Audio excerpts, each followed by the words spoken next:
Is a very powerful weapon. யாரை காப்பாத்துறதுக்காக நாம் அதை பயன்படுத்துறோங்கிறது ரொம்ப முக்கியம். ஒட்டனை தோறும் மணற்கேணி மாந்தர்க்கு கற்றனை தோறும் அறிவு. தொட்டனை தோறும் மணற்கேணி மாந்தர்க்கு கற்றனை தோறும் அறிவு. தொட்டனை தூறும் மணற்கேணி மாந்தருக்கு கற்றனை தூறும் அறிவு என்று சொன்ன வான்புகழ் வள்ளுவன். ஒரு மணல் கேணியை தோண்ட தோண்ட எப்படி நீர் பெருகி கொண்டே வருமோ அதுபோல படிக்க படிக்க அறிவு வளரும். அதனால் படிங்க. 2000 ஆண்டுகளுக்கு முன்பே மணற்கேணியில் நீர் ஊறுவதைப் போல் நீ படித்து கொண்டே இருக்க வேண்டும் என்று சொன்ன ஒரே கவிஞன் நம் வான்புகழ் வள்ளுவன், நம் தமிழ் கவிஞன் திருவள்ளுவனுடைய அந்த அருமையான திருக்குறளோடு வாரந்தோறும் பேசு தமிழ் பேசு என்ற ஒரு அருமையான நிகழ்ச்சியில் உலகம் முழுவதும் வாழ்ந்து கொண்டிருக்கக்கூடிய கோடிக்கணக்கான கலைஞர் தொலைக்காட்சியின் ரசிக பெருமக்கள் அனைவருக்கும் என்னுடைய மனமார்ந்த வணக்கத்தையும் வாழ்த்துக்களையும் தெரிவிப்பதில் மகிழ்ச்சி அடைகிறேன். வாரந்தோறும் கலைஞர் தொலைக்காட்சியில் நடைபெற்று கொண்டிருக்கும் பேசு தமிழ் பேசு பவர்டு பை அரசன் சோப், ரொம்ப ரொம்ப நல்ல சோப்.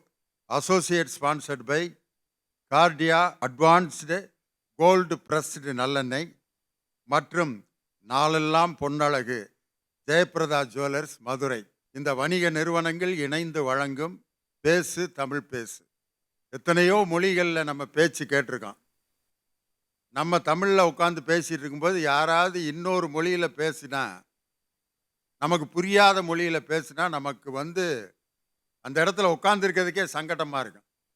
காரணம், நம்மளை பற்றி எதுவும் பேசுகிறாரா அல்லது நம்மளை பற்றி எதுவும் திட்டிக்கிட்டு இருக்காரா என்னானே தெரியாமல் அவர் அப்படியே ஒரு மாதிரி பார்ப்போம். இதிலேருந்து என்ன தெரியுதுன்னா, நம்ம மொழி தெரியாதவங்களை இருக்கிற இடத்துல நம்ம மொழியில் நம்மளே பேசிக்கிறது தப்பு. சில பேர் பார்த்தீங்கன்னா நல்லா தமிழில் பேசிக்கிட்டு அவன் ஃப்ரெண்டு வந்தோன்னே 2 பேர் ஹிந்தியில் பேசிக்கிடுவேன். அப்போ நம்ம சரி நமக்கு தெரியாத விஷயம் ஏதோ ஒன்று பேசுகிறான் போல இருக்கு அப்படின்னு நமக்கு ஒரு பயம் வரும். அதனால் இன்னொரு மொழி பேசும்போது ஏதோ நம்ம அந்நியப்படுறோம். ஆனால் நம்ம மொழியவே இன்னொருத்தர் பேசும்போது கேட்க அவ்வளோ சுகமாக இருக்கும். இந்த வாரம் நம்ம என்ன தலைப்பு எடுத்திருக்கிறோம்னா, ரொம்ப அருமையான தலைப்பு. அது இந்த காலத்துக்கு ரொம்ப பொருத்தமான ஒரு தலைப்பு. எல்லா பொருள்களும் வசதிகளும் எளிதாக கிடைப்பது நன்மையா தீமையா? எல்லா பொருளும் எல்லா வசதியும் உடனே கிடைக்குது. அது நல்லதா கெட்டதா? இன்னைக்கு ஒரு பழக்கடைக்கு போனோம்னா ஆப்பிளில் மட்டும் ஒரு 20 வகை இருக்கு. கிரீன் கலர்லேயே 4 கிரீன் ஆப்பிள் இருக்கு. சிவப்பாக ஒன்று இருக்கு, சிவப்பும் மஞ்சளும் கலந்தது ஒன்று இருக்கு, அப்புறம் துணுண்டா ஒன்று வச்சுருக்கான், இன்னொன்று சிவப்பும் பச்சையும் கலந்துருக்கு. அப்படியே ஆப்பிள்லேயே 25 வகை. ஒன்றுக்கும் ஒரு பேர் வச்சுருக்கான் ஒரு அட்டையில். ஆனால் முன்னெல்லாம் நாங்கள் சின்ன பிள்ளையில் இருக்கும்போது ஆப்பிள்னா ஒன்று தான் இருக்கும். ஆனால் இன்றைக்கி ஆப்பிள்லையே ஒரு 50 வகை இருக்குது. எதை வாங்கிறது அப்படின்னு முடிவெடுக்க முடியாமல் ஏதாவது ஒன்று வாங்கிட்டு போகிறேன், அவ்வளோதான். மாம்பழம், கல்லாமல், காசாலட்டு, மல்கோவா அப்படின்னு ஒரு 3 வகை தான் இருந்துச்சு. இன்றைக்கி பார்த்தீங்கன்னா பங்கனப்பள்ளி, ஆகாகா, ஓகாகா, அவனா ஒரு பேர் வச்சுக்கிறாங்க. ஏதாவது ருமோனியா அப்படின்னு ஒரு மாம்பழம், மஞ்சள் அப்படியே உருண்டையாக இருக்குது. புதுசாக நிறைய நமக்கு பொருள்கள் கிடைக்குது. நல்ல வசதிகள் இருக்குது. காரில் நினச்சா போகலாம். ஒரு கார் புக் பண்ணணும்னா ஒரு நம்பரை போட்டால் டக்குன்னு ஒரு ஓடிபி அப்படின்னு ஒரு நம்பர் வருது. அதனால் ஒரு டிரைவர் வர்றாரு, ஓடிபி சொல்லுங்கள் சார், 4 நம்பர் அடிக்கிறேன், எவ்வளோ தூரம் போனேன், கணக்கு போடுறேன் சார், 246 ரூபா 60 காசு கணக்கு போட்டு வாங்கிட்டு போகிறேன். ஒரு காலத்தில் ஒரு டாக்ஸி பிடிக்கணும்னா ஒருத்தன் சைக்கிள் எடுத்துகிட்டு போய் டாக்ஸி ஸ்டாண்டில் போய் டாக்ஸியை கூட்டிகிட்டு அதுக்கப்புறம் அந்த டாக்ஸியில் ஏறி நம்ம ஆஸ்பத்திரியில் போய் அவருக்கு வைத்தியம் பார்க்குறதுக்குள்ளே இவன் சைக்கிள் எடுத்துகிட்டு டாக்ஸி கூப்பிட போகிறதுக்குள்ளே இங்கே மேட்ரு முடிஞ்சு போயிடும். ஆனால் இங்கெல்லாம் டாக்ஸி அப்படின்னா ஒரு 5 நிமிஷத்தில் டாக்ஸி. சாப்பாடு வேணுமா, டக்குன்னு ஒரு நம்பரை போட்டால் வீட்டுக்குள்ளே சாப்பாடு. வசதிகள், பொருள்கள் எல்லாம் நிறைய கிடச்சிக்கிட்டு இருக்கு. இது நல்லதா கெட்டதா அப்படின்னு பேசுகிறாங்க. 6 பேரும் நல்ல கருத்துக்களை வழங்க வந்திருக்கிறார்கள். முதலாவதாக, எல்லா பொருள்களும் வசதிகளும் கிடைப்பது நன்மையா தீமையா என்ற அணியில் தீமைதான் அப்படிங்கிற அணியை துவக்கி வைத்து உங்களுடைய ஆரவாரத்தோடு தேவகோட்டை ராமநாதன் வாங்க. நம்ம வீட்டில் தாய் பெற்ற தாய் குழந்தைய தொட்டிலில் போட்டு ஒரு காலத்தில் அப்படி குழந்தை தொட்டில படுத்திருக்கோம். ஒரு சின்ன அழுக சத்தம் கேட்டோன்னே பக்கத்தில் போய் நின்று ராரோ ராரி ராரோ என் கண்ணே ஆரிவரோ தாலேலோ என் கண்ணே அடித்தாரை சொல்லி எழு என் கண்ணே ஆக்கினைகள் செய்து வைப்போம் தொட்டார சொல்லி எழு என் கண்ணே தோல்விலங்கு போட்டு வைப்போம் என் கண்ணே வைதாரை சொல்லி எழு என் கண்ணே வாய்வேலங்கு போட்டு வைப்போம். இந்த தாலாட்டு பாடுகிற போது தாய்க்கும் பிள்ளைக்குமான உறவும் அந்த அன்பும் காலங்காலமாக தொடர்ந்தது. இன்னைக்கு அப்படி இல்லை. செல்போன்ல அந்த செல்போன்கிற பொருள் வந்துருச்சு. இன்னைக்கு தாய்க்கு பாட தெரியல, செல்போன்ல பதிவு பண்ணி பக்கத்தில் அப்படி வச்சிடறா தாய். அந்த குழந்தை பேசாம அமத்து நானே தூங்கிடுறேன், தாலாட்டெலாம் வேண்டாம் அப்படின்னு அந்த குழந்தையே ஒப்புதல் கொடுத்துருது. முன்னெல்லாம் வீட்டுக்கு வந்து கல்யாணம்னா சார், வீட்டுக்கு வந்து எங்கள் வீட்டில் கல்யாணம் வச்சுருக்கோம், எல்லாரும் வந்துருங்க, குடும்பத்தோடு வந்துருங்க, முத நாளே வந்துருங்க, பத்திரிக்கையை கொடுத்து நேராக வந்து கூப்பிடுவான். நம்மளும் அதே மாதிரி குடும்பத்தோடு போய் நின்று வாழ்த்தி நல்லா மகிழ்ச்சியாக சந்தோஷமாக வருவோம். இப்போ என்ன பண்ணுறான், செல்ஃபோனில் ஃபோட்டோ எடுத்து பத்திரிக்கை அனுப்புகிறான். முன்னெல்லாம் வீட்டுக்குள்ளே போனால் எல்லாரையும் வாங்க வாங்க வாங்க வாங்கன்னு எல்லாரும் நின்று வாங்கன்னு கூப்பிடுவான் ஒரு காலம். இப்போ அதுக்கு பதிலாக ஒரு பொம்மையை நிப்பாட்டியிருக்கிறான். அது வாங்க, எல்லாம் மண்டையை மட்டும் ஆட்டு. மாமக்காரன் உள்ள வரையில் பேட்டரி நின்று வச்சு இப்படி நின்றுச்சு. மாமக்காரன் முறை செய்யாமல் திரும்பி அப்படியே போயிட்டான். அன்னைக்கு எங்கள் ஆண்கள்லாம் எவ்வளவு பாரம்பரிய விளையாட்டு விளையாண்டாங்க. சேவல் சண்டை, சடுகுடு, இன்னும் எவ்வளவோ விளையாட்டுகள் இருக்கிறது. பெண்களுக்கு எத்தனை விளையாட்டு, தாயம், சோழி, இன்னும் சொல்ல போனால் பல்லாங்குழி, பாண்டியாட்டம். பெண்களுக்குன்னு எவ்வளோ வகை. இன்னைக்கு ஆண் குழந்தை பெண் குழந்தை எல்லாம் இந்த செல்போன்ல மூழ்கிருச்சே, வீடியோ கேம்ல. நம்முடைய பாரம்பரிய விளையாட்டுக்களை ஒரு மனிதன் வந்து விளையாடுகிற போது என்ன உருவானது, சிந்திக்கும் திறன் வளர்ந்தது, தன்னம்பிக்கை வளர்ந்துச்சு, அவனுக்குள்ள ஒரு விடா முயற்சி இருந்தது, விட்டு கொடுக்குற மனோபாவம் இருந்தது. இப்போ என்ன ஆயிருது, முன்னாடிலாம் விளையாண்டோம், நம்மெல்லாம் போட்டி போட்டோம், ஒரு தவணை நான் ஜெயிப்பேன், ஒரு தவணை அவங்க ஜெயிப்பாங்க. போட்டியில பழகுற காலத்துல இளமையிலேயே வெற்றியையும் தோல்வியையும் அனுபவிச்சு பழகணும். ஆனா இன்னைக்கு அப்படி இல்லை சார். அறிவியல் சாதனத்துல வீடியோ கேம் விளையாடுறவன் ஜெயிக்கிற மாதிரி வந்தா விளையாடுறான், தோக்குற மாதிரி வந்தா சுவிட்ச் ஆஃப் பண்ணிட்டு படுத்துறான் சார். முன்னாடிலாம் வீட்டுல இருந்து வெளியே போனா பாக்கெட்ல எவ்வளவு ரூபா வச்சிருக்கோம்னு கணக்கு மனசுல ஓடும் சார். சாருக்கு வந்து ஃபோன் பண்ணணும்னா முன்னாடி லேண்ட்லைன் ஃபோனுக்கு மனசுல அந்த நம்பர் நிற்கும். ஏன்னா அன்னைக்கு வந்து நம்பர் எல்லாத்தையும் டயல் பண்ணி போட்டோம். இப்போ எல்லாம் பேரோட சேவ் பண்ணி வச்சிருக்கிறோம். ஒரு இடத்துல நம்ம கையில் செல்போன் இல்லைன்னா எவனுக்கு கூப்பிட முடியாமல் ரோட்டில் நிற்க வேண்டியதான். அறிவியல் சாதனம் செஞ்சுக்கிற நன்மை தான். தெரியுதுங்களா? அவன் ஃபோன் நம்பரே தெரியாமல் ஃபோன் வச்சிருக்கேன் எவ்வளோ பேர் இருக்கான் தெரியுமா? உன் நம்பர் என்ன, இந்த கொஞ்சம் பார்த்து சொல்கிறேன் அப்படின்னு போட்டு பார்த்து சொல்லிக்கிட்டு இருக்கான். அன்னைக்கெல்லாம் அம்மா அப்படி கொத்தமல்லி சட்னியை அம்மியில் கும்மி அரைச்சி கொடுத்தானா சும்மா இட்லி உள்ள 7-8 உள்ளே போகுமே சார். அம்மியில் அரைச்சாங்க, உட்காந்து துவைச்சாங்க, ஆட்டுக்கல்ல உட்காந்து ஆட்டினாங்க, பெண்கள்லாம் உட்காந்து கூட்டினாங்க, நிமிந்தாங்க, எந்திரிச்சாங்க, பண்ணாங்க. அவங்களுக்கு எந்த தொந்தரவும் இல்லாமல் 100 வயசு 90 வயசு குறைவு இல்லாமல் ஆரோக்கியமாக அது பாட்டுக்கு என்ன சேஜிடான்னு கேட்கும் கிளவி. அப்படி இருந்தது. இன்னைக்கு எப்படிங்க, எல்லாம் 40-30லேயே முதுகு வளைஞ்சு.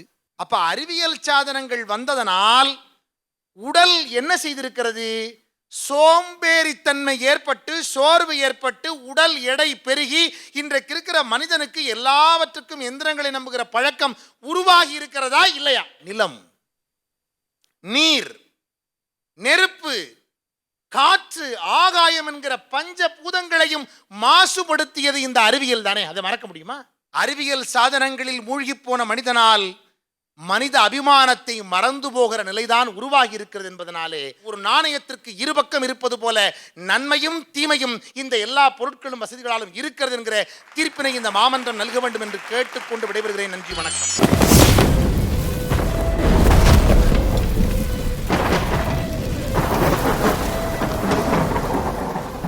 வசதிகள் நிறைய பெருக பெருக மனித உறவுகள் சிதைந்து போயிருக்கிறது. அதுதான் அவரை வச்ச மெயின் குற்றச்சாட்டு. இன்னைக்கு இந்த வசதிகள் உறவுகளை கெடுத்து சீரழித்து இருக்கிறது அப்படின்னு சொல்லி ரொம்ப அருமையாக பேசினார். அதுக்கு பதில் சொல்லணும். வாங்க தேவகோட்டை ராஜன். ஆட தெரியாதவனுக்கு தெருக்கோணம் பானா. இன்றைக்கு ஏற்பட்டிருக்கிற இந்த பொருள், இந்த வசதியை சரியா பயன்படுத்த தெரியாம எல்லாத்துலயும் நோட்டேன். நான் என்ன கேட்கிறேன், ஒரு காலத்துல ஒரு இடத்துல இருந்து ஒரு இடத்துக்கு போறதுக்கு மனுஷன் இல்ல ஒரு இடத்துல இருந்து ஒரு பொருளை கொண்டுகிட்டு போறதுக்கெல்லாம் என்ன பண்ணிக்கிட்டு இருந்தோம்? நடந்தே போனோம். அதுக்கப்புறம் இன்னைக்கு அற்புதமான வசதி, சக்கரம்ங்கிற ஒரு வீலை கண்டு ஒரு பொருளை கண்டுபிடிச்சோம். எவ்வளவு சுமையை ஏற்றி கொண்டுனாலும் ஈஸியா எவ்வளவோ தூரத்தை கடந்து போறதுக்கு ஒரு சக்கரம் உங்க கையில கொடுத்தா அதை பயன்படுத்த தெரியாம கார்லயும் சக்கரம் தானே இருக்கு அப்படின்னு கண்மூடித்தனமா ஓட்டி அடுத்தவனை காலி பண்ணி போட்டு சக்கரத்தையும் காரையும் குறைஞ்சு சொல்றதுக்காக வந்திருக்கிய. ஒரு காலத்துல நீங்க எல்லாம் பாத்தீங்கன்னா கடலுக்கு போனாங்க மீனவர்கள்னா திரும்பி வர்றதுக்கு திசை தெரியாம எத்தனையோ நாடு அல்லாடி இருப்பாங்க. ஆனா இன்னைக்கு இந்த நவீன வசதிகள் கண்டுபிடிப்பனால லைட் ஹவுஸ் இன்னைக்கு திசை காட்டியை வைத்து எத்தனை நாள் வேணாலும் இன்னைக்கு கடல்ல தங்கி இருந்துட்டு மிகச்சரியாக இன்னைக்கு வீடு சேர்றாங்கன்னா காரணம் என்ன? இன்னைக்கு பெருகி இருக்கிற வசதி அவ்வளவு பெரிய நல்ல வாய்ப்புகளை நமக்கு தேடி தந்து கொண்டிருக்கிறது. கார்ல போறோம், எனக்கு அந்த மாநிலம் தெரியாது, அந்த மாவட்டம் தெரியாதுங்க. ஆனா அந்த ஊருக்குள்ள கூட போய் செல்லுல மேப் ரூட்டுன்னு ஒன்று இருக்குங்க. எத்த பெரிய வசதி இருக்கு தெரியுமா? மேப் ரூட்டுன்னு ஒன்று இருக்கு. அதை அப்படி ஆன் பண்ணிட்டு கார்ல வச்சுட்டு அப்படியே ஸ்டேரிங்கை பிடிச்சிட்டு போனா கையை பிடிச்சி வீட்டு வாசல்லே கொண்டு போய் விடுகிற வசதி இன்னைக்கு செல்போன்ல வந்துருச்சு. செல்லுனால உங்களுக்கு பயன்படுத்தாம நீங்க கெட்டு போறதுக்கு என்னங்க அர்த்தம்? வழி சொல்றதுக்கு ஒரு பொம்பளை பிள்ளை என்ன அழகா டைரக்ஷன் பண்ணி கூட்டு போகுது தெரியுமா? About 200 meters you can turn left, turn left, turn left, turn left, turn left. அப்படிங்குது. உடனே லெஃப்ட். உடனே then 190 meters you can have the destination. 100 meters. உடனே 100 மீட்டரில் டெஸ்டினேஷன் வரப்போகுது. Your destination on the right. Right side நீ வர வேண்டிய இடம் வந்துருச்சுடான்ட்டு address அப்படியே இருக்கு. இது ஒரு காலத்தில் நடந்துச்சா? இன்னும் இல்லை. ஒரு காலத்தில் நீ பாட்டெலாம் எப்படி கேட்டோம்? டேப் ரெக்கார்டுன்னு ஒன்று இருந்துச்சுங்க. அதை செட்டுக்குள்ள போட்டோம்னா 2 வரி பாடும், 3வது வரிக்குள்ள அது அங்கேயே சிக்கி நிற்கும். இன்னைக்கு பாருங்க, செல்லு எடுங்க, உங்களுக்கு என்ன பாட்டு வேணும்? தங்கச்சிக்கு கல்யாணம் நடக்குதுங்க, தங்கச்சியை வாழ்த்தி பாட்டு போடணும். ஓப்பரம் போடுறான் யூடியூப்பை, அப்படி தட்டுறான், அப்படி போடுறான், அப்படியே பாட்டு வருது. தங்கச்சிக்கு கல்யாணம், தங்கச்சியை நினைச்சான், அப்படியே பாட்டு எப்படி தெரியுமா? ஒரு தங்கரதத்தில் பொன் மஞ்சள் நிலவு, ஒரு தங்கரதத்தில் பொன் மஞ்சள் நிலவு, என் தெய்வம் தந்த, என் தெய்வம் தந்த என் தங்கை, ஒரு தங்கரதத்தில் பொன் மஞ்சள் நிலவு, ஒரு தங்கரதத்தில் பொன் மஞ்சள் நிலவு, ராஜாவை நான் ராஜாத்திக்கு துணையாக சேர்ப்பேனம்மா, மணமங்களம் திருக்குங்குமம் வாழ்க என்று பல்லாண்டு நான் பாடுவேன். நினைச்ச நேரத்துல ஒரு தங்கையை வாழ்க்கிறதுக்கு அதுக்குள்ள 1008 நன்மை இருக்கு. அதை பார்க்கறது இல்ல. செல்ல பூரா எடுத்து வச்சுக்கிட்டு அதுல என்னடா கெடுதல் இருக்குன்னே தேடுறது. ஒண்ணும் இல்லைங்க. ஒரு பையன் ஐஏஎஸ் நான் படிச்சு ஐஏஎஸ் ஆகணுங்கிற ஒரு ஆசை உடனே சொன்னான். அவன் குருநாதர் என்ன சொன்னார் தெரியுமா?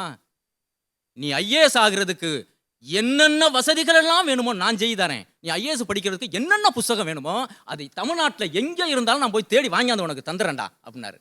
அந்த பையன் என்ன கேட்டான் தெரியுமா? குருநாதரே, உங்களுடைய வார்த்தையை நான் ரொம்ப தலை வணங்குறேன். எனக்கு தேவைப்பட்ட புஸ்தகங்களை பூரா நீங்க தமிழ்நாடு பூரா தேடி தேடி தேடி அலைஞ்சு வாங்கி கொடுக்கறதுக்கு பதில் ஒரே ஒரு செல்லை வாங்கி கொடுத்துருங்க. உலக அறிவெல்லாம் அதற்குள்ளே புதைந்து கிடக்கிறது. எனக்கு வேண்டிய மெட்டீரியலே கூட நான் தரவிறக்கம் செய்து கொண்டிருக்கிறேன் என்று சொன்னான் என்றால் இன்றைக்கு அத்தனை வசதிகளும் கைக்குள்ளே வந்திருக்கிறது. வசதியை சரியா பயன்படுத்துங்க.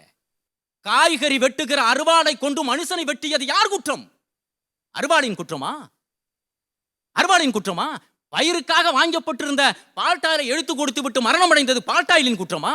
பயன்படுத்திய உங்களின் குற்றம். நான் ஒண்ணு கேட்கிறேன், செல்ல நீங்கல்ல, செல்லை எடுத்து வைத்து போர்வையிலே போர்த்தி கொண்டு உள்ளுக்குள்ள போர்வைக்குள்ள உள்ள இருந்துகிட்டு காதலிக்கு மெசேஜ் அனுப்புனது யார் குற்றம்? செல்லோட குற்றமா? பயன்படுத்த தெரிகிற வகையிலே பயன்படுத்தினால் வசதிகளும் பொருள்களும் என்றைக்கும் மனிதனுக்கு நல்லதே செய்து கொண்டிருக்கிறது என்று சொல்லி தந்த வாய்ப்புக்கு நன்றி கூறி விடைபெறுகிறேன். நன்றி, வணக்கம். ஆஹா, பயன்படுத்துகிறவன் கையில் தான் இருக்குது வசதிகள். நன்மை செய்கிறதும் தீமை செய்கிறதும் அப்படிங்கிற மாதிரி ஒரு ட்ராக்கில் கொண்டு போயிட்டார். முன்னையெல்லாம் ஒரு பர்த்டே கொண்டாடணும்னா ஹாப்பி பர்த்டே பாடுவாங்க. ஒவ்வொருத்தனும் அவன் வாய்க்கு வந்ததெல்லாம் பாடுவாங்க. கேட்க விட்டோன்னு பாடு, அந்த குழந்தை நான் பேசாமல் இருங்கடா, உங்கள் வாழ்த்து பாட்டே எனக்கு வேணாம், நானாக வெட்டிக்கிறேன் விடுங்க. இன்னைக்கு பார்த்தா அழகாக வித்தியாசமான டியூனில் ஹாப்பி பர்த்டே பாட்டு இருக்கு. Happy birthday to you, happy birthday to you, happy birthday to you, dear, happy birthday to you. அப்படி மொபைலில் போடுறேன், அப்படி ஃபிட் பண்ணுறேன். அது காரணம் என்னன்னா, பயன்படுத்துகிற முறையில் பயன்படுத்தணும். பயன்படுத்த தெரியாதவர்களால் தான் இந்த வசதிகளும் பொருள்களும் வீணடிக்கப்படுகிறது. பயன்படுத்தினால் இது எல்லாம் நன்மை தான் தெரியும் அப்படின்னு ராஜன். அதுக்கு பதில் சொல்லணும். வாங்க, அன்பு காத்தியாயினி வருகிறார். உங்களுடைய பலத்த ஆரவாரத்துடன் வாங்க. ஐயா, எப்பவுமே பட்டிமண்டபத்தை பதிலோட ஆரம்பிப்பாங்க, நான் கேள்வியோட ஆரம்பிக்கிறேன். விளையாத காட்டுல விதை போட்டா என்ன விளைச்சலை நம்ம பாத்திர முடியும்னு நான் கேட்கிறேன். விவரமே இல்லாதவங்க கையில வியாபாரத்தை கொடுத்தா என்ன லாபத்தை நம்ம பாத்திர முடியும்? அஸ்திவாரமே இல்லாத இடத்துல கட்டடத்தை கட்டிட்டு என்ன வாழ்ந்து நம்ம பாத்திர முடியும்? பல்லு இல்லாதவங்க கையில பக்கோடாவை கொடுத்து என்னங்க தின்ன வச்சு நீங்க ரசிச்சிட முடியும்? அம்மா, கையை வேற பக்கம் காட்டுங்கம்மா. எல்லாத்தையும் என் பக்கமே காட்டி பேசுகிறேன். விவரம் இல்லாதவன்கிட்ட கடையை கொடுத்தா என்ன ஆகும்? பல்லு இல்லாதவனுக்கு பக்கோடா கொடுத்தா என்ன ஆகும் அப்படின்னு என்கிட்ட கேள்வி கேட்குறாங்க. ஆனால் நீங்கள் சொல்கிறது பூரா என்னைய அப்படியே காட்டுற மாதிரி எல்லாரும் என்னைய ஒரு மாதிரி பார்க்குறாங்க. அதனால சரிங்க, அப்படி அங்கிட்டு நீட்டு அப்படி காட்டுங்க. வசதியும் பொருளையும் இப்படி அள்ளி மக்கள் கையில கொடுத்தா என்ன நல்லது நடந்துரும்னு நான் கேட்கிறேன். ஐயா கேட்டாருல, அருவா மேல தப்பா பாலிட்டாயில் மேல தப்பா? உங்களை பேச வச்சு கேட்டோம் பாத்தீங்களா, எங்க மேலதாங்க தப்பு, ஏன் மேலதான் தப்பு. என்னைக்கு கிரைண்டர் வந்துச்சோ அன்னைக்கே பொம்பளை பிள்ளைங்க ஆரோக்கியம்லாம் போச்சு. என்னைக்கு மிக்சி வந்துச்சோ அன்னைக்கே சாப்பாட்டோட ருசியெல்லாம் போச்சு. என்னைக்கு ஃப்ரிட்ஜ் வந்துச்சோ அன்னன்னைக்கு சமைக்கிறது போச்சு. ஆன்லைனுன்னு என்னைக்கு வந்துச்சோ சமைக்கிறதே போச்சுங்க. அன்றைக்கி உலகத்தில் எல்லாத்தையும் ஆர்டர் போட்டு அதுலேயும் பார்த்துக்கோங்க. வீட்டில் வந்து இன்னைக்கு நம்ம சென்னையில் அந்த பழக்கம் நிறையா இருக்குது போலங்க. எங்களோட தோழி சொல்லுவாங்க, காலையில் ஃபோன் அடித்தா நான் ஜிம்முக்கு போயிட்டுருக்கேன் உடம்ப ஃபிட்டாக வச்சுக்கிறதுக்கு. அன்னைக்கு ஆதி காலத்தில் வீட்டுக்கு ஒரு ட்ரில்லர் இருந்தாங்க. அவங்களுக்கு பேர் மாமியார். 4 மணிக்கு எந்திரிச்சு வீடு கூட்டணும், 5 மணிக்கு எந்திரிச்சு தண்ணி பிடிக்கணும், அரைச்சி தான் குழம்பு வைக்கணும், அரைச்சி தான் சட்னி சாப்பிடணும், இதைத்தான் செய்யணும் அதைத்தான் செய்யணும்னு அன்னைக்கு இருந்த பொருளை வச்சு சரியாக பயன்படுத்திட்டு இருந்த காலத்தில் கிடைச்ச நன்மை இன்னைக்கு கிடைக்கலைங்கயா. உங்களோட வசதியில் அன்னைக்கு ஒரு ஆள் சம்பாதிச்சு ஒரு குடும்பத்தையே படிக்க வச்சாரு. இன்னைக்கு ஒரு குடும்பமே சம்பாதிக்கிறோயா, ஒரு குழந்தைய படிக்க வைக்க நாங்கள் திணறோம். காரணம் என்ன? நீங்கள் உருவாக்கி இருக்கிற வசதி, நீங்கள் காட்டுற பொருள். அன்னைக்கு பிள்ளைங்க விளையாடுறத பற்றி ஐயா கோடு போட்டு காமிச்சார். அன்னைக்கு நான் விளையாடுற பொருளை நானே செய்ய கற்றுக்கிட்டேன். ஊதுற பிபியாக இருந்தாலும் சரி, விளையாடுற பொம்மையாக இருந்தாலும் சரி, உருட்டுற பணமட்டமாக இருந்தாலும் சரி. ஆனால் இன்னைக்கு இவங்க விளையாடுறதுக்கு வாங்கி கேட்குற பொருள் இருக்கு பாருங்க, காது கொடுத்து கேட்க முடியல. செல்லு வேணுமா, டிவிடி வேணுமா, பிளே ஸ்டேஷன் வேணுமா, எக்ஸ்மேக்ஸ் வேணுமா, வீடியோ பிளேயர் வேணுமா, இது போதாதுன்னு நெட்டு சாட்டு அது லொட்டு லொசுக்கு. அன்னைக்கு வேர்வை வெளில வர்ற வரைக்கும் விளையாண்டான், இன்னைக்கு பேட்டரி லோ ஆகிற வரைக்கும் விளையாடுறான். என்ன இதில் நன்மை கிடச்சிருது பிள்ளைங்களுக்கு? அன்னைக்கு எங்களோட தாத்தா பாட்டி கடைசி வரைக்கும் ஊசியில் நூல் கோர்த்தாங்க. இன்னைக்கு 8 வயசு பையன் கண்ணாடி போடுறேன் உங்கள் செல்ஃபோனை பார்த்து. என்னையா அதில் நன்மை கிடச்சிருது? விளையாட்டை பற்றியெல்லாம் ஒரு முக்கியமான தகவல் நம்ம அடுத்த தலைமுறைக்கு பதிவு பண்ணணும். அடுத்து நம்மளுடைய முந்தைய விளையாட்டு ஐயா சொன்னாங்க இல்லையா, பல்லாங்குழி. இருக்கிற இடத்துல இருந்து இல்லாத இடத்துல கொடுங்க, ஜெயிச்சிருவீங்க. பரமபதம். வாழ்க்கையில் வெற்றியும் வரும் தோல்வியும் வரும். நிதானமாக மேலே போ, கண்டிப்பாக ஜெயிப்ப. தாயம் வெட்டி எத்தனை வாட்டி வெளில எரிஞ்சாலும் உனக்கான தாயம் வரும், காத்துக்கிட்டு. கில்லின்னு ஒன்று சொல்கிறாங்க இல்லையா, விளையாண்டுக்கிட்டே கணக்கு கற்றுக்கிட்ட விளையாட்டுயா. இது எல்லாமே விளையாட்டா அன்னைக்கு இருந்தது. ஆனால் விளையாட்டில் கூட வாழ்க்கையை சொல்லி கொடுத்தோம். ஆனால் இன்னைக்கு வாழ்க்கை ஒவ்வொரு விளையாட்டையும் வினையா வாழ்க்கையை மாற்றிட்டு இருக்கேன். உங்களுக்கு ஆன்லைன் வாழ்க்கையவே ஆஃப்லைனில் வச்சுருக்கீங்கயா. நீங்கள் சொல்கிற இந்த வசதி பொருள் இதெல்லாம் இல்லாத ஒரு காலகட்டம் இருந்தது. அப்பவும் மனுஷங்க இருந்தாங்க. எப்படி இருந்தாங்க தெரியுமா? எந்த உணவுப் பொருளும் அவங்களுக்கு அலர்ஜி ஆகல. கல்லையும் மண்ணையும் தின்னா கூட செரிக்கிற வயிறோட இருந்தாங்கய்யா. ஐயா சொன்னார்ல, நினைச்ச நேரம் இன்னைக்கு டாக்ஸி, நினைச்ச நேரம் இன்னைக்கு பேருந்து, நினைச்ச நேரம் இன்னைக்கு ஆட்டோ. அன்னைக்கு அது எதுவுமே இல்லதான். எல்லா இடத்துக்கும் சைக்கிள்ல தான் போனான். ஆனா 60 வயசு வரைக்கும் எவனுக்கு முட்டி வலி வரல. எங்க தாத்தா கடைசி வரைக்கும் நிமிர்ந்தே நடந்தாரு. இன்னைக்கு என் பிள்ளை கூணு விழுந்து போய் புக்க தூக்கிட்டு திரியிறான். அந்த காலத்துலங்கயா பள்ளி முடிஞ்சு வீட்டுக்கு வந்ததுல இருந்து இருட்டுற வரைக்கும் விளையாண்டாங்க. யாருக்கும் படிப்புல தோத்து போகல, யாரும் பாலியல் வன்கொடுமையை பார்க்கல. காரணம் என்ன தெரியுமா? நிஜமான குணமான நண்பர்களோட விளையாண்டாங்க. உங்களை மாதிரி நெட் நண்பர்களோட அவங்க விளையாடல. எங்க போனாலும் கையில மஞ்சப்பை எடுத்துட்டு போனோங்கயா. உலகத்தை காப்பாத்தின உத்தமர்கள் தமிழர்கள் நினைச்சுக்கோங்க. இன்னைக்கு கையில எங்க போனாலும் சாப்பாட்டுல இருந்து டீல இருந்து அம்புட்டையும் பிளாஸ்டிக்ல கொண்டு போறீங்களே. உலகத்தை பைக்குள்ள சுருக்கிட்டீங்க, கைக்குள்ள சுருக்கல, உலகத்தை பைக்குள்ள சுருக்கிட்டீங்க. இன்னைக்கு வசதி வாய்ப்புகள் அப்படின்ற பெயர்ல உலகத்துக்கு நன்மை, மனிதனுக்கு நன்மை அப்படின்னா 3 விஷயம் தாங்க. 1 அன்பான 4 வார்த்தை, 2 அக்கறையான சில உறவுகள், 3 பாதுகாப்பான சூழ்நிலை. இந்த 3ஐயும் நீங்க சொல்ற வசதியும் பொருளும் தராது, கண்ணியமான வாழ்க்கை மட்டுமே தரும். இன்றைய வசதியும் சரி பொருட்களும் சரி என்றுமே தீமையை தான் தருகின்றன என்று கூறி நல்ல வாய்ப்பிற்கு நன்றி கூறி விடைபெறுகிறேன். நன்றி, வணக்கம். Law is a very powerful weapon. யாரை காப்பாத்துறதுக்காக நாம் அதை பயன்படுத்துறோங்கிறது ரொம்ப முக்கியம். அன்பு, உண்மையிலே அன்பாக நிறைய விஷயங்களை பேசினாங்க. இன்னைக்கு அவர்களுடைய வாழ்ந்து கொண்டிருக்கக்கூடிய பிள்ளைகள் மீது, கூட வாழ்ந்து கொண்டிருக்கக்கூடிய உறவுகள் மீது, பொதுமக்கள் மீது அக்கறையோடு பேசப்பட்ட பேச்சு. இன்னைக்கு இந்த வசதி வாய்ப்புகள் நம்ம எப்படி பாழடித்திருக்கிறதுன்ட்டு ரொம்ப அருமையாக பேசினாங்க. ஒரு 20-30 வருஷத்துக்கு முன்னாடி குரூப் ஃபோட்டோ எடுப்பாங்க அந்த ஸ்கூலில். 11th முடிச்சுட்டு போகிறப்ப இந்த வாத்தியார்களோடு உட்காந்து, ஹெட்மாஸ்டர் நடுவில் உட்காந்து அந்த ஃபோட்டோ எடுக்கிறதே ஒரு மணி நேரம் 1.5 மணி நேரம் நடக்கும். ஃபோட்டோ எடுக்கிறாங்கடா இன்றைக்கி, எல்லோரும் வந்துருங்க அப்படின்னா எங்கள் ஹெட்மாஸ்டர் வாத்தியாருங்க பின்னாடி எங்கள் ஸ்டூடெண்ட்ஸ் எல்லாம் அப்படியே வரிசையாக பெஞ்சில் நிற்போம். அந்த ஃபோட்டோ ஸ்டுடியோவுக்கு போய் நெகட்டிவ் ஆகி அதை கழுவி அது பிரிண்ட் ஆகி வர வரைக்கும் அதை பார்க்குறதுக்கு எவ்வளோ ஆசையாக இருக்குன்னு தெரியுமா? இந்த குரூப் ஃபோட்டோ வாத்தியார் காட்டுவார். இங்கரா இங்கரா நான்ரா உனக்கு பக்கத்தில் உட்காந்துருக்கண்டான்ட்டு அந்த ஃபோட்டோவை அவ்வளோ பத்திரமா வச்சுருப்போம். இன்றைக்கி ஃபோட்டோவுக்கு ஏதாவது மரியாதை இருக்கா? முதலாவது ஒரு நாளைக்கு என் கூட 250 பேர் எடுக்கிறான் ஃபோட்டோ. எதுக்கு தான் எடுக்கிறாங்கன்னு தெரில. போனோன்னே லியோனியோட ஃபோட்டோ எடுத்தேன், அழிச்சிடுறா அந்த ஆளு கூட ஒரு ஃபோட்டோ எடுத்தேன்னு கொண்டு வந்து காட்டுறாங்க. நானே 20 தடவை எடுத்திருக்கேன். அதில் ஒன்று கூட நான் சேவ் பண்ணுறதே கிடையாது. எதுக்குடா எடுத்தேன்? சும்மா அங்கே போயிட்டு இருந்தார், பார்த்தேன், எடுத்தேன். இந்த ஃபோட்டோ மேலே ஒரு மரியாதையே இல்லாமல் போச்சு. யார் கூட யார் வேணாலும் ஃபோட்டோ எடுக்கலாம். அதில் ஃபோட்டோ ஏதாவது ஏட்டிக்கு புட்டியாக வேற பண்ணி விட்டுறாங்க. என் ஃபோட்டோவை தனியாக எடுத்து யாரோ இன்னொரு அம்மாவை சேர்த்து அப்படி தோலில் கை போடுற மாதிரி எடுத்து வீட்டுக்கு அனுப்பிச்சி விட்டாங்க. எப்படி அந்த அம்மா எப்படி தோலில் என்ன வேணாலும் செய்யலாம் போல இருக்கு. அதுக்கு பேர் என்னமோ ஒன்று வேலை சொல்கிறேன், மாஃபிங் பண்ணி என்னென்ன கூத்தடிக்கிறாங்க. இதெல்லாம் இந்த வசதிகள் செய்கிற அநியாயம் இல்லையா? அதுக்கு பதில் சொல்லணும். வாங்க, கடலூர் தனிகவேல் வாங்க தம்பி.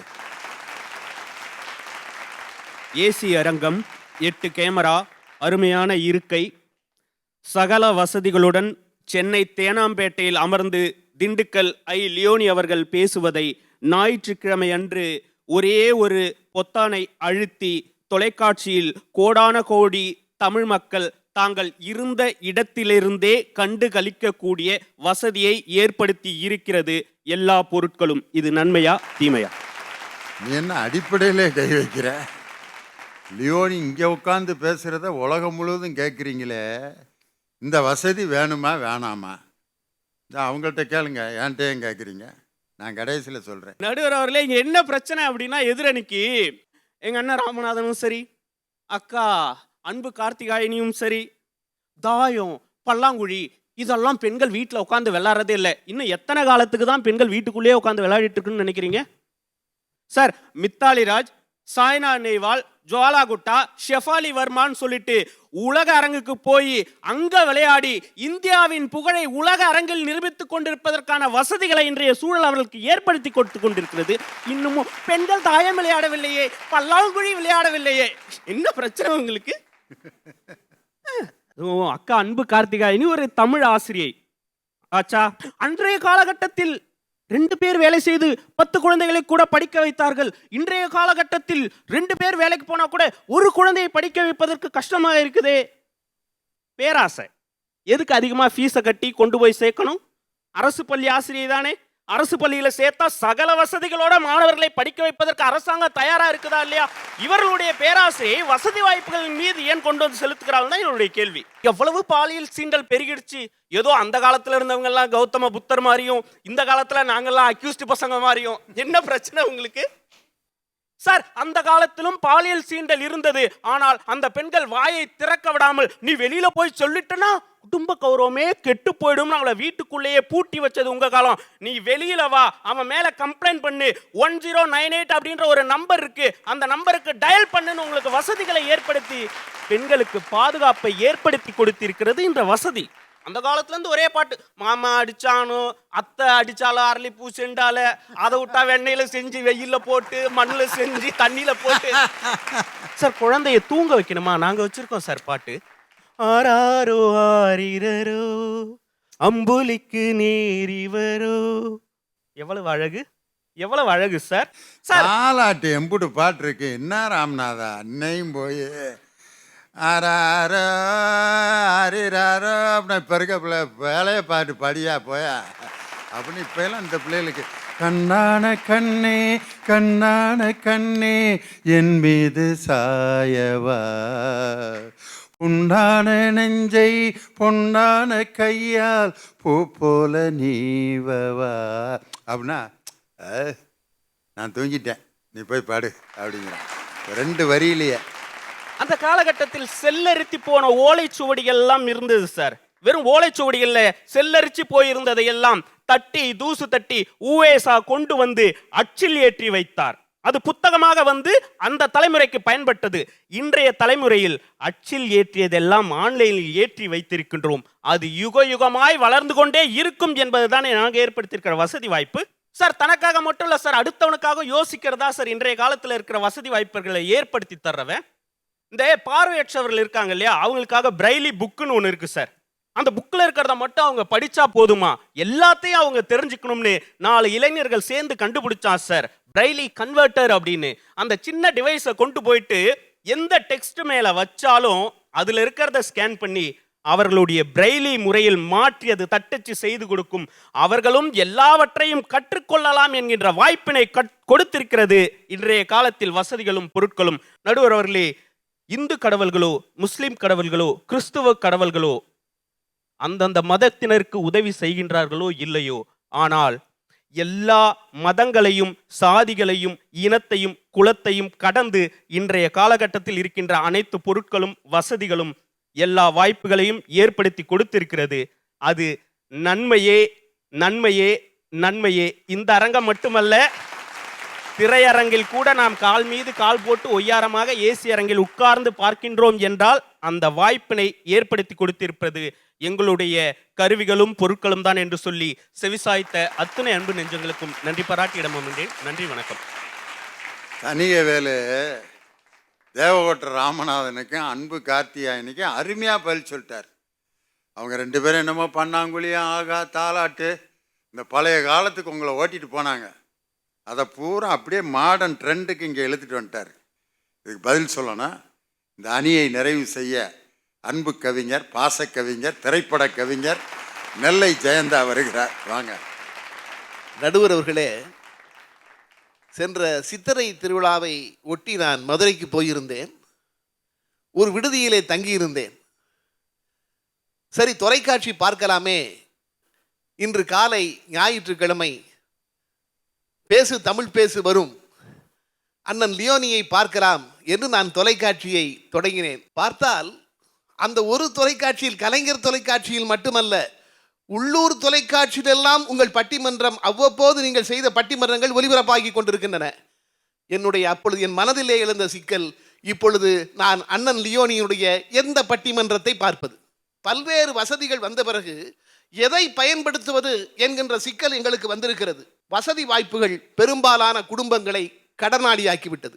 அவர்கள் சொன்ன மாதிரி உடல் உபாதைகளை அதிகரித்து நோய்களை அதிகரித்து விட்டது. சமூக இடைவெளியை அதிகமாக்கி உறவுகளை துண்டித்து விட்டது. அறிவியல் நம்மை அடிமைப்படுத்தி விட்டது. மொத்தத்தில் வசதியை கொடுத்துவிட்டு விஞ்ஞானம் வாழ்க்கையை பிடுங்கிக் கொண்டது. அதான் உண்மை. ஆன்லைனில் படிக்கிறதா? நாங்கள் எல்லா புத்தகமும் ஆன்லைனில் இருக்கு. எதுக்கு ஓலைச்சுவடி வேணும், எதுக்கு புத்தகம் வேணும்னு கேட்குறீங்களே. இன்னைக்கு எத்தனை பேர் ஆன்லைனில் படிக்கிறாங்க சொல்லுங்க. நான் கேட்குறேன், ரயில் பயணத்தில் இருக்கிற சுகம் விமான பயணத்தில் இருக்கா சொல்லுங்க. நான் என்னுடைய குடும்பம், நான் சென்னைக்கு மாறுதலாகி வந்த நேரம் தலைமைச் செயலகத்திலே பணியாற்றி கொண்டிருந்தேன். குடும்பம் மதுரையில் இருந்தது. வாரம் அப்போ அக்டோபர் மாதம் டிரான்ஸ்ஃபர் இருந்தனால ஃபேமிலியை கூட்டு வர முடியல. சனி ஞாயிறு விடுமுறை, வெள்ளிக்கிழமை மதுரைக்கு போவேன், திங்கக்கிழமை திரும்பிடுவேன். ஒரு நாள் எனக்கு எதிர்த்தால ஒருத்தர் உட்கார்ந்துருந்தார். எங்கே இருக்கீங்க? தலைமைச் செயலகத்தில் பணியாற்றுறேன். ஓஹோ, உங்களுக்கு சனி ஞாயிறு 2 நாள் லீவோ? ஆமாம், 2 நாள் லீவு. குடும்பம் எங்கே இருக்குது? குடும்பம் மதுரையில் இருக்குது. வெள்ளிக்கிழமை ஊருக்கு போயிடுவேன். ஓ, சனி எப்போ வரும்னு உங்கள் மனைவி எதிர்பார்த்துக்கிட்டு இருப்பாங்களோ? அவர் சொன்னது என்ன மறுக்க முடியல. அவர் சொன்னது கிழமையை சொன்னாரா சனின்னு என்னைய சொன்னாரு இது வரைக்கும் தெரியல. எதுக்கு இது மாதிரி சுவாரஸ்யமான பல்வேறு நிகழ்வுகள் நீங்கள் சொன்னீங்களே, தொலைக்காட்சியில் எல்லோரும் பார்க்கிறார்கள் என்று. நடுவர் அவர்களே, நான் சொல்கிறேன், உங்கள் பட்டிமன்றத்தை உலகமெங்கும் 30 கோடி ஜனங்கள் கூட பார்க்கலாம். ஆனால் இந்த 30 பேர் நேரடியாக பார்த்து கொண்டிருக்கிறார்களே, இந்த சுகம் எதிலும் கிடையாது, அந்த உணர்வு கிடையாது. முத்தமிழறிஞர் கலைஞருடைய கூட்டங்களுக்கு எவ்வளவோ மைல்கள் நடந்து சென்று சைக்கிளில் சென்று பார்த்த நானெல்லாம் பார்த்த காலம் உண்டு. அந்த காலகட்டத்தில் எங்கள் உடம்பிலே ஊறியதே ஒரு திராவிட உணர்வு. அது இன்னைக்கு டிவியில் பார்க்க முடியல. கல்லூரி விடுதியில் தங்கியிருக்கும் போது அப்பாட்டேருந்து கடிதம் வரும் பாருங்க. அந்த கடிதத்தை பிரிக்கின்ற பொழுது நம்ம உடம்புல ஒரு உணர்வு வருமே, அந்த உணர்வெல்லாம் யாரும் அனுபவிக்க முடியாத உணர்வு. நான் கூட எழுதியது உண்டு, அம்மா விடுதிக்கு நீ எழுதும் கடிதங்களை திரும்ப திரும்ப வாசிப்பேன், விடுதிக்கு நீ எழுதும் கடிதங்களை திரும்ப திரும்ப வாசிப்பேன், புரிய இயலாமல் அல்ல, அதை பிரிய இயலாமல். அதுதான் உண்மை. கடிதங்களை அந்த அளவிற்கு நேசித்திருக்கிறோம். ஆக உங்கள் இந்த தொலைபேசிகள் கடிதம் என்கின்ற உணர்வை, அது தந்த உணர்வை பறித்து கொண்டது. அது உண்மை. அதே மாதிரி உறவுகளை இன்று துண்டித்து விட்டது. ஒரு திருமணம்னா கிராமத்தில் 3 நாள் நடக்குங்க. 3 நாளைக்கு முன்னாலே மாமா வந்துட்டார், சித்தப்பா வந்துட்டார், பெரியப்பா வந்துட்டாருன்னு அப்படி நடந்த திருமணங்கள். இன்னைக்கு திருநெல்வேலியில் ஒரு திருமணம், நான் நேராக தூத்துக்குடிக்கு ஃப்ளைட்டை பிடிச்சி போகிறோம், அங்கேருந்து ஒரு கேப் புக் பண்ணி போகிறோம். அப்படி அந்த இடத்துல மனமேடையில் கொடுத்துட்டு உடனே திரும்பிடுறோம். போக்குவரத்து வசதிகள் அதிகப்பட்டிருக்கின்றன, நான் மறுக்கவில்லை. ஆனால் அந்த போக்குவரத்து வசதி உங்கள் உறவுகளை துண்டித்து விட்டது. அதுதான் உண்மை. நான் கூட எழுதுவது உண்டு, அம்மா நம் கிராமத்து வீட்டில் மாவரைக்கும் எந்திரம், துணி துவைக்கும் எந்திரம், சலவை எந்திரம், துவையல் அரைக்கும் எந்திரம், எரிவாயு அடுப்பு, மின்சார அடுப்பு என்று எதுவுமே இல்லை.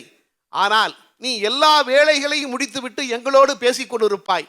இன்று நகரத்தில் என் வீட்டில் எல்லா எந்திரங்களும் இருக்கின்றன, ஆனால் என் பிள்ளைகளோடு பேசிக்கொண்டிருக்க முடியாமல் என் வாழ்க்கையே எந்திரமாகிவிட்டது. அதுதான் உண்மை. ஆக இன்று பெருகி இருக்கும் வசதிகளும் வாய்ப்புகளும் தேவை, மறுக்கவில்லை. ஆனால் அதுவே அளவிற்கு மீறி போகின்ற பொழுது, அளவுக்கு மீறினால் அமிர்தமும் நஞ்சு என்று சொல்லிவிட்டார்களே, அப்படித்தான் இருக்கிறது என்று சொல்லி வாய்ப்பிற்கு நன்றி கூறி விடைபெறுகிறேன். நன்றி, வணக்கம்.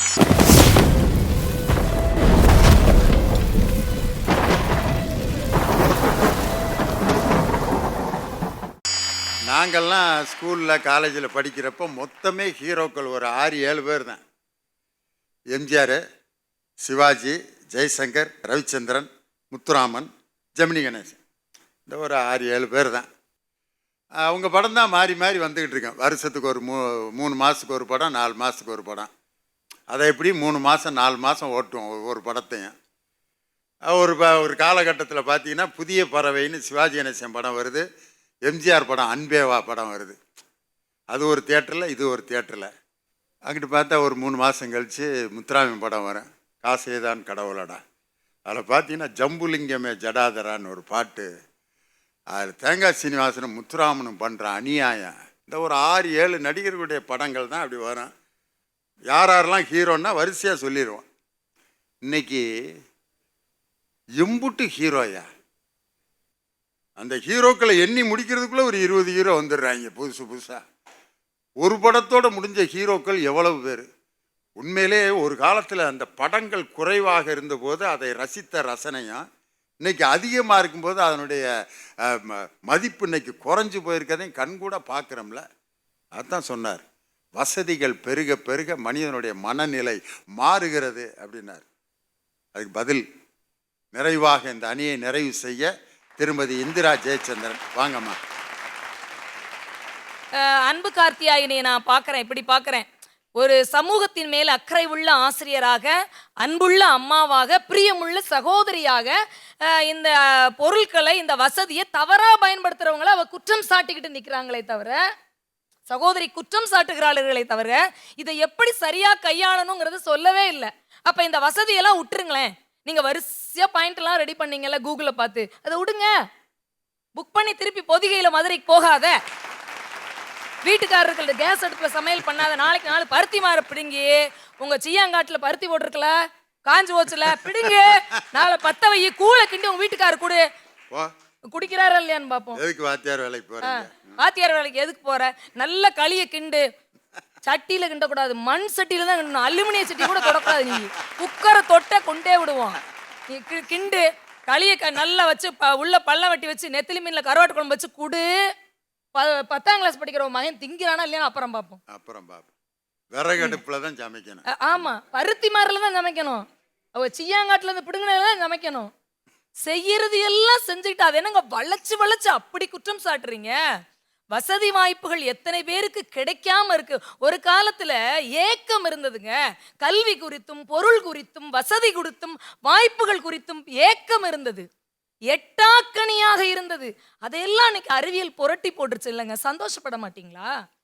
ஒரு கல்யாண பத்திரிக்கைக்கு அவ்வளோ வருத்தப்படுறீங்க. கல்யாணத்துக்கு நேரில் போக முடியாத வசதி இல்லாதவங்க, கல்யாணத்துக்கு போகாமல் நோயோடு இருக்கவங்க, கொஞ்சம் தூரமாக இருக்கிறவங்க, பத்திரிக்கையில் ஓரமாக QR கோடு போட்டிருக்கானே, குயிக் ரெஸ்பான்ஸ் போட்டிருக்கான். அதை ஸ்கேன் பண்ணிங்கன்னா எங்கே கல்யாணம் நடக்குதோ அதை லைவாக பார்க்கலாம். அந்த வசதி உங்களுக்கு என்ன கசக்குதா? நான் கேட்குறேன். அந்த வசதி நல்லா தானுங்களே இருக்குது. போகவே வேண்டாமே. நம்ம சாப்பிடவே இல்லையே விருந்து, மொய்யும் எழுத வேண்டாம்ல. ஏதோ ஒரு வசதி இருக்குதா இல்லையா? கல்யாணத்தை சந்தோஷம் கிடைச்சதா இல்லையா உங்களுக்கு? ஒரு ஊருக்குள்ள 100 வீடு இருக்கு. 4 வீட்டில் தாங்க டிவி இருந்தது. அந்த வீட்டுக்குள்ள நம்மளை விடுவாங்களான்னு தெரியுமா? அந்த வீட்டுக்குள்ள விடுவாங்களா? அந்த பணக்காரங்களை வீட்டுக்குள்ள விடுவாங்களா? சாதியும் மதமும் பார்த்தது இல்லையா? எங்கள் அறிவியல், எங்கள் புதிய புதிய கண்டுபிடிப்புகள் சாதியை தொலைத்து விட்டன. செலவு செஞ்சா ஒரு சாதி, சவரம் செஞ்சா ஒரு சாதி அப்படின்னு வச்சிருந்தீங்களே.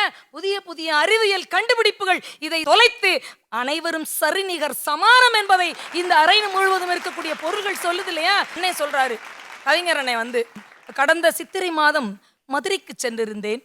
யூடியூப் பார்த்தா கலைஞர் டிவியை பார்க்கலாம் என்று பார்த்தால் அதே லோக்கல் சேனலில் லியோனி அவர்களை காட்டுகிறார்கள்.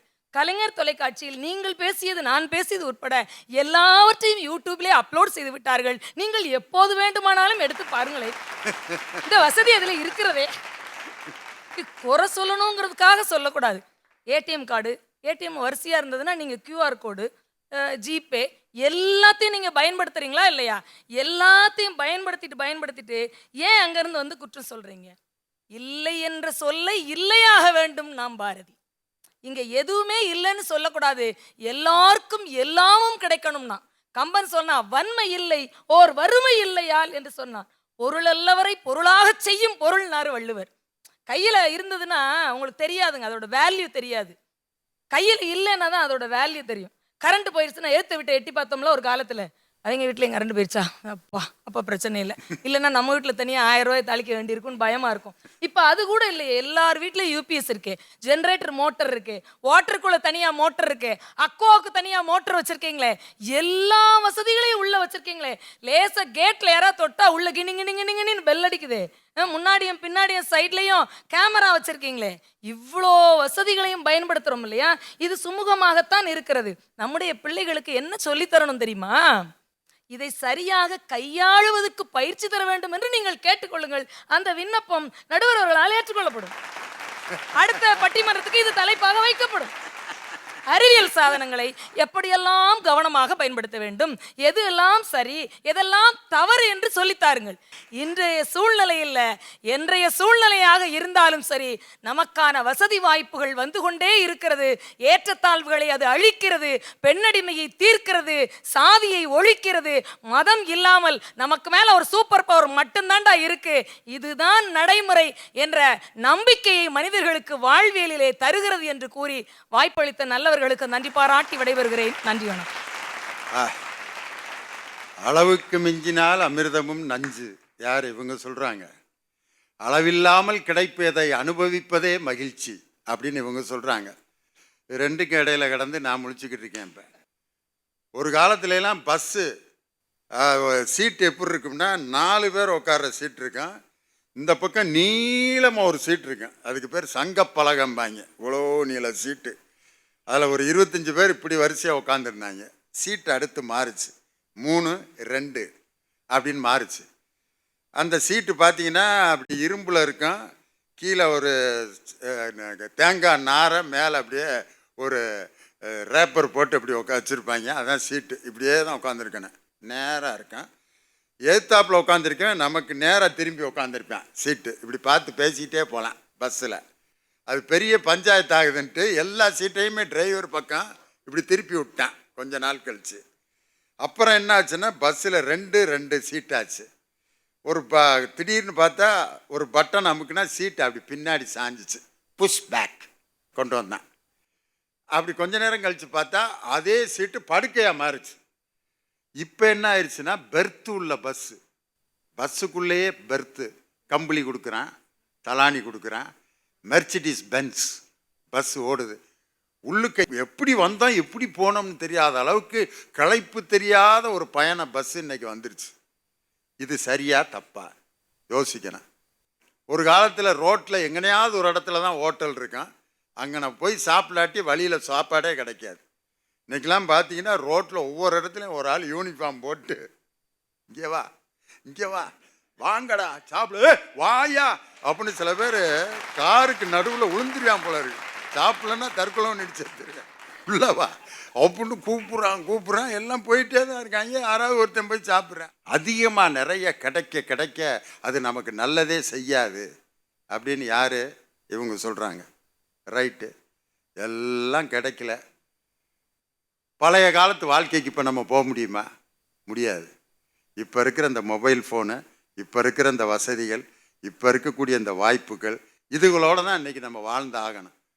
நாளைக்கு அரசாங்கத்தில் இப்படி ஒரு சட்டம் போட்டால் நம்மளால் கடைப்பிடிக்க முடியுமா?